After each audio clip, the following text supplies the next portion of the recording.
estamos orgullosos de ti. Necesitamos que nos enseñes tantas cosas, tu decisión, tu entrega, tus miedos, tu dolor. Estamos tan necesitados de todo. Nuestra limitación es tan grande que solo podemos rodearte y dejarnos querer en el silencio por tu mirada bondadosa y por tu calor de madre. Enséñanos en esta Eucaristía, en este encuentro con tu Hijo Jesús, a poner en marcha todas tus esperanzas sobre nosotros. Ven con nosotros al caminar, Santa María. Hermanos, estamos de fiesta. Estamos junto a la Señora, junto a la Madre. Vamos a iniciar esta celebración con la alegría del encuentro de todos los hijos, de todas las familias y, por supuesto, con la bendición, con el calor, con el gozo de María, de nuestra Madre que preside hoy esta celebración. Nuevamente comparecemos, Señora, ante ti los tomelloseros en una suerte de encuentro de lo cotidiano con lo trascendente, en lo que quiere ser una reflexión humilde de aquellos que están tocados de la fe con la divinidad a la que diste el ser terrenal y acompañas, y de cualesquiera hombres de buena voluntad, con lo más íntimo de su yo, necesariamente vinculado al universo todo, del que somos una parte infinitésima. Es conocido que comparto la afición de tantos hombres y mujeres que a lo largo de la historia han sentido una curiosidad por el estudio del universo tan infinita como los confines del cosmos. Y notorio también que no existe un solo aficionado a la observación de las estrellas que sea capaz de sentir soberbia. Bien al contrario, la dimensión millonaria de la historia de los astros y la extensión indeterminada de los confines celestes nos hace por necesario contraste pacientes y escépticos ante el exceso de orgullo. Hoy mi reflexión, Señora, gira en torno a la necesidad de superar la mezquindad de las visiones estrechas en un mundo cada vez más interdependiente, en el que incluso el simple interés debería conducir a los hombres a una mayor e incesante preocupación por lo que ocurre a su alrededor, superando el egoísmo y la visión estrecha ceñida a lo local, a lo inmediato, con hirientes anteojeras que nos impidan medir la dimensión de lo que nos rodea. Para los creyentes, y aún para quienes desde otras opciones consideran la figura de Jesús como un punto de inflexión histórico en el devenir de las religiones y aún de las ideologías,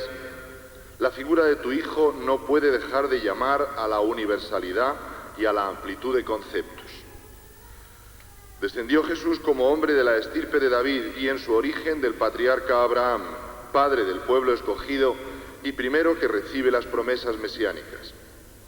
Y fue llamado Emmanuel, que quiere decir Dios con nosotros, con todos nosotros. Y fue visitado y honrado por magos venidos de lejanos lugares de Oriente, a quienes atrajo algún fenómeno celeste en su conocimiento y una fuerte llamada de trascendencia universal en su interior. Y fue trasladado de Belén a Egipto y de allí a Nazaret, dando comienzo a un largo periodo adulto desde Cafarnaún que quiso hacer caer las fronteras de la rencilla y la enemistad. Y estuvo cerca de todos y contó con amistades entre militares, enfermos, los odiados recaudadores de tributos, mujeres públicas, y la Iglesia que fundó es y ha querido ser universal, de vocación ecuménica.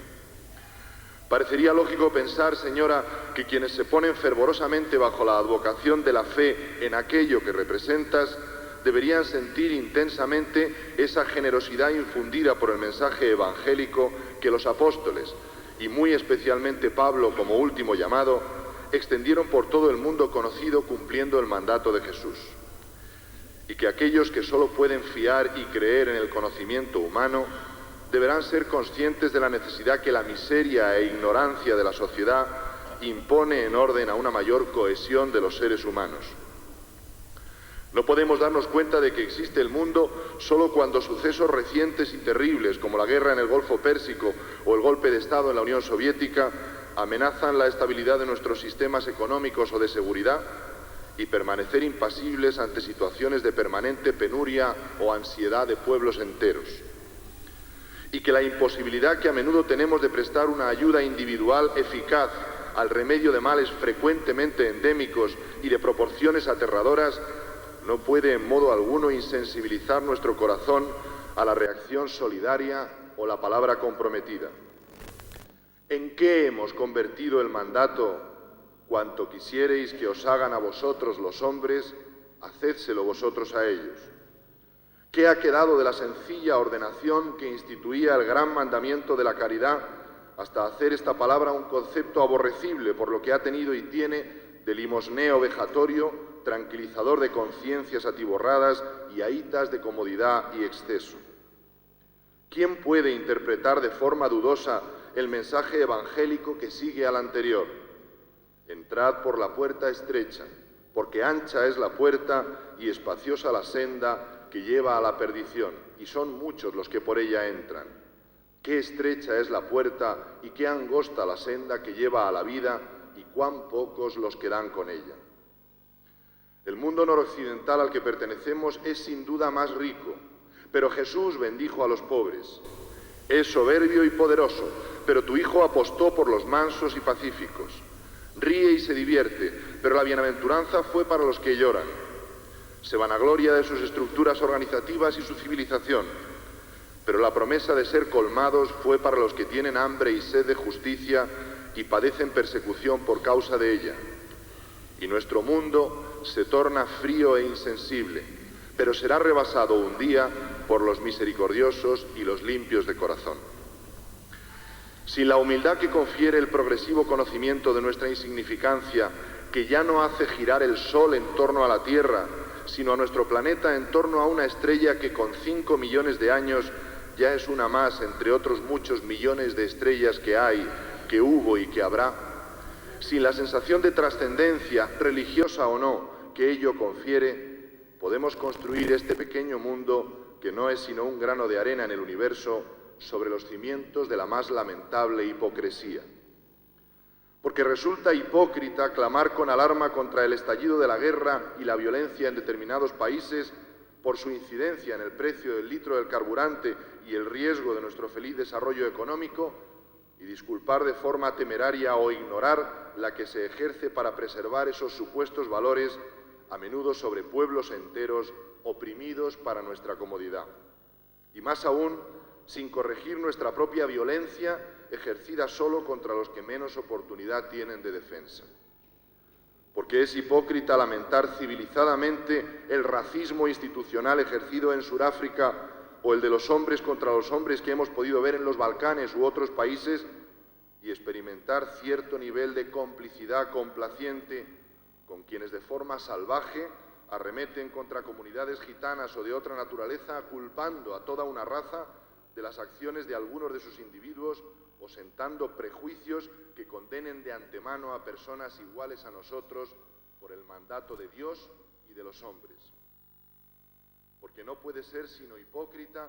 llorar como plañideras por las carencias de nuestra comunidad más próxima, más inmediata, sin parar ni un punto a pensar en las faltas mucho mayores de los que no tienen ni la voz suficiente para exigir necesidades básicas que cubrimos nosotros mucho tiempo atrás. En estos días pasados he tenido ocasión de comprobar cómo viven comunidades y pueblos de nuestra propia región mucho más pequeños que el nuestro. Cómo se ilusionan por completar con otra canasta de baloncesto la única que tienen adosada a la pared del ayuntamiento, que es a la vez centro social, consultorio y lugar de reunión. Cómo el proyecto más ilusionado de un alcalde consiste en conseguir que alguien le facilite la instalación de un simple reloj en su plaza pública.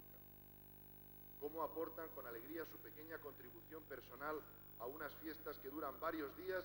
y con presupuestos que no nos permitirían siquiera pagar a nosotros la luz de nuestros magníficos arcos. Cómo acuden con sus propias sillas a ver su quizá única función de teatro a lo largo de un año de trabajo y soledad. Pero sobre todo, cómo deben hacerlo en común unos pueblos con otros para mejorar los pocos recursos de que disponen. Aún así, no sabría si es más grande su ilusión o la nuestra. ¿Qué actitud, señora, es más acorde con lo que debería representar hoy aquí nuestra presencia? Cuando utilizamos con el orgullo malentendido que se cobija en la soberbia el yo, o como mucho el nosotros más inmediato, más egoísta, tengo la sensación de que nos corea la mirada irónica y la de cientos de miles de millones de estrellas que como siglos ante otras que mueren y nacen cada día. En la soledad de este momento íntimo en que te habla mi corazón, en el susurro de la confidencia, viendo reflejada en ti a mi propia madre y a tantas otras madres, permíteme, Señora, que te confiese mi miedo, mi terror infantil al cáncer que puede acabar violentamente con nuestro proyecto de vida en común y conducirnos al auténtico apocalipsis. Porque el apóstol Juan no pudo concebir peor granizo ni fuego que aquel que marchite la sensibilidad del ser humano con su hermano del último confín del mundo, ni peor montaña en llamas que la que arroje el hombre sobre el hombre para su exterminio, ni astros incendiados que aventajen la ira que enciende el egoísmo, ni oscuridad mayor de las estrellas que ciegue como la penumbra de nuestro corazón, ni abismos más aterradores que los que se usan para acaparar lo que a otros falta, ni plagas angélicas que estraguen más que la insidia o la maledicencia, ni existirá voz más poderosa que la de quienes nos demanden la justicia que no fuimos capaces de dar. Sé que son sentimientos duros y palabras difíciles en tiempos de fiesta y ánimo abierto a la diversión. Pero quiero aquí seguir el ejemplo de un hombre sencillo cuya voz reverbera aún en estas paredes y cuya dimensión se ha venido a medir solo con su ausencia. Leopoldo Lozano, como también su hermano Tomás, solían recordar estos extremos en tiempos parecidos. Afrontar los tiempos feriales con un talante basado en el egoísmo o la autocomplacencia puede dar como resultado un hermoso cuadro atractivo, digno de ser contemplado desde fuera, pero que tendría la configuración de los sepulcros blanqueados de que nos habló Jesús. No somos los más grandes porque seamos capaces de decirlo con más fuerza que otros que quizá nos oigan con misericordia, ni los más poderosos si nuestra fuerza se construye a costa de la debilidad de otros o de permitir su explotación, ni brilla más nuestra luz si se ilumina a costa de cegar otras y extinguir la energía que las hace posible. No estamos solos en el mundo, y las palabras pierden su sentido cuando las hacemos válidas solo para nosotros mismos, cuando su significado nos sirve más allá de las paredes de nuestras casas o la frontera de nuestros pueblos, cuando el lenguaje separa más que por la raíz, por el sentimiento y la aplicación que le demos. He escuchado estos días un hermoso poema cantado de un autor argentino que habla precisamente del auténtico sentido que deben tener las palabras que tanto usamos indebidamente y que van significando, desgraciadamente, cosas muy diferentes de las que transmitían en su origen. Y si solemnemente me paro como algunos y digo patria, no hablo de discursos, ni de corceles, ni de aceros. Estoy hablando de un territorio inmaculado, de un mapa universal, humano y por sobre todas las cosas, verdadero. Y cuando digo amor, digo algo que tú no entiendes. ¿Por qué no lo entiendes? El amor es el aire, es el silencio, son los grillos, es el horizonte, es el canto, son los niños, es el amigo, es la mano, es el grito, es el mar, es la gota. Para hablar del amor lo nombro todo, todo, porque eso es el amor y no otra cosa. Abandona el vértigo, el número, que es más mezquino cuanto más exacto. Hunde tus manos en la tierra húmeda, busca una palabra, un camino, y una mañana cualquiera disfrutará tu corazón dormido. Y cuando hayas encontrado todo eso, recién entenderás lo que te digo. Mi voto es hoy, Señora, muy sencillo. Querría que todos cuantos nos aprestamos a estas fiestas en tu honor, lo hagamos viendo en Nuestra Señora de las Viñas, también a Nuestra Señora del Carmen, de la Almudena, de Cortes, del Buen Parto, del Rocío, de Covadonga, del Pilar, a la Moreneta, a la Virgen de Czestochowa, de Lourdes, de Fátima, en definitiva, a la Madre Universal del Cristo de los creyentes. Y que al pedir la protección de tu amor maternal, lo hagamos en comunidad con todos y cada uno de tus hijos, sintiéndonos en consecuencia también pedroteños, argamasilleros, ocuellaminos, toledanos, andaluces, cántabros, italianos, checos, mexicanos, etíopes, en suma, hijos de Dios, que como todos formamos una comunidad insignificante por sí sola, pero que puede contribuir con todas las demás a construir un mundo mejor. Comprendemos con la humildad del santo Job que el hombre nacido de mujer, corto de días y harto de inquietudes, brota como una flor y se marchita, huye como sombra sin pararse. Que nuestra vida, Señora, no sea estéril y nuestras fiestas alegren y conmuevan el corazón de todos los hombres.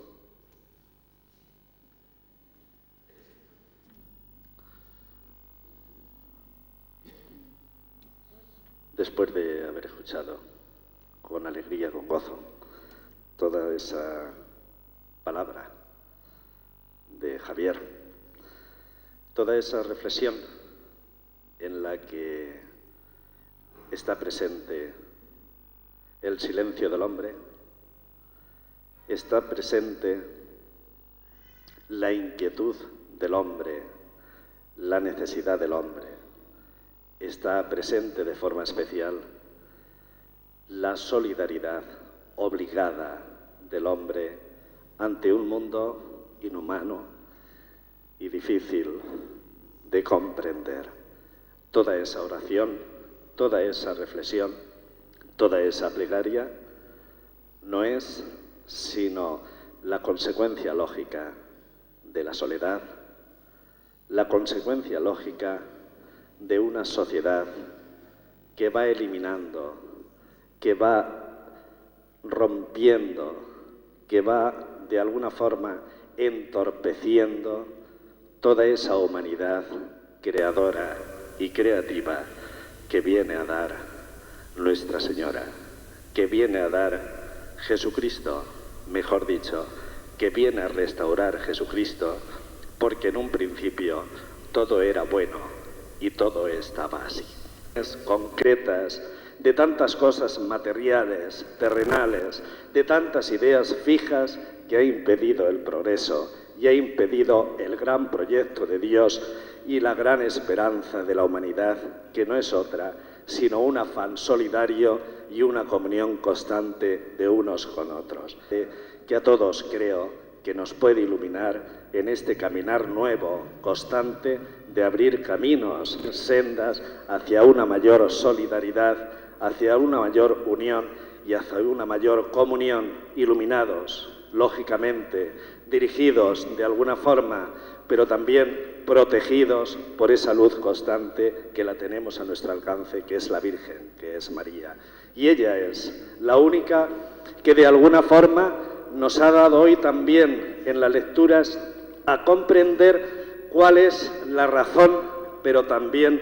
cuál puede ser el medio único de realizar ese proyecto de vida, no solamente reflexionado hoy en la Eucaristía por Javier, sino soñado por él y por tantos y tantos hombres que han repensado desde su persona, desde su experiencia, desde su vida, desde su posición, sobre la situación del hombre, sobre la situación de la humanidad. No podemos, de ninguna manera, es la única que ha sabido hacer vida en ella y que ha proclamado ya antes que el mismo Jesucristo la razón de ser de la persona y de las personas y de los pueblos y del mundo que quiera realmente progresar y quiera vivir en esa fraternidad necesaria para poder ser y realizar en la vida el proyecto único de Dios, la hermandad universal. Esas bienaventuranzas las adelantó en su vida y la Virgen sirvió. Y la Virgen, desde su pobreza, desde su nulidad, desde su nada, desde su simplicidad, se entregó a ese proyecto de vida en manos de un Dios en el que esperaba darnos a entender a todos, al final de nuestra vida, en un tiempo, en un momento, que solo el amor, que solo la entrega, que solo la negación puede hablar de pueblos, puede hablar de generaciones, puede hablar de ambientes, puede hablar de paz, puede hablar de hermandad, puede ser solo signo de unir manos, de estrechar familias y de aunar pueblos para realizar el proyecto de Dios, el proyecto salvación. Gracias por esa locución en nombre de nuestra parroquia y creo que todos hemos aprendido la lección porque es el deseo, el gozo y el gran entusiasmo y anhelo que llevamos dentro para poder construir eso que desde la Iglesia llamamos comunidad, llamamos familia que no es otro sino el proyecto salvador de Dios, refrendado hoy por una sociedad civil, refrendado hoy por nuestro alcalde y ayudados, lógicamente, por este Dios, que no solamente nos promete, sino que se convierte en comida, se convierte en amor, se convierte en entrega, para que todos nosotros, desde nuestro interior, sepamos y realicemos esa armonía que Él vino a implantar en la tierra y ese sueño que solo será realidad cuando reconozcamos al hombre, solamente al hombre, como Hijo de Dios, querido por la Virgen y hermano nuestro. Cuando olvidemos que la Virgen no es nuestra, sino que es de todos. Y cuando entendamos que ese Jesús solo puede ser realidad cuando lo miremos, cuando lo comprendamos, cuando lo veamos en el que tengo enfrente, en el que tengo al lado, en el que pasea conmigo, en el que discute conmigo, en el que llora conmigo, en el que sufre conmigo. Entonces es cuando habremos descubierto a Dios y cuando nuestra felicidad estará llena, cuando nuestras lágrimas, nuestra persecución, nuestro llanto, nuestra pobreza, nuestra misericordia, nuestro deseo de paz será realidad y fructificará pues el amor, que no es otra cosa sino el mensaje divino para todos los hombres, para todas las generaciones, para todos los pueblos, hoy para todos nosotros. Que participemos de este amor, que soñemos con este amor, que busquemos en los hombres ese amor. Nos ponemos de pie todos.